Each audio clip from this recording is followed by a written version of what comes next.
Hi everyone, welcome back to our channel. So today in this video, I'm going to show you how to pay with Klarna on Temu. So let's get into the video. Open up Temu and log in to your Temu account. So if you have an account, log in. So once you're done with that, so what you're going to do, if you want to pay with Klarna, just add an item to your cart. So just add any item to your cart. So for example, just choose an item. For what should I do? Okay, I'll just choose, or I'll choose this. Okay, so I'll add this to my cart. Okay, add to cart. So once that's done,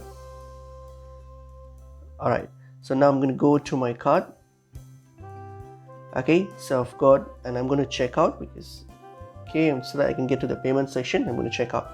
So now scroll down and you will see when you get to this payment methods option here. So here, if you want to pay with Klarna, all you have to do is simply select Klarna option here. So you'll have the Klarna option, and then that will show you how you're going to pay in Klarna, the payment organization, how it's organized. So select Klarna, and then what you're going to do, hit on this play with Klarna option, and then you might have to authenticate with your Klarna login credentials, and then that's it. Your transaction will be completed, and that's how you pay with Klarna. Hope this video was helpful. I will see you in another video. Thank you.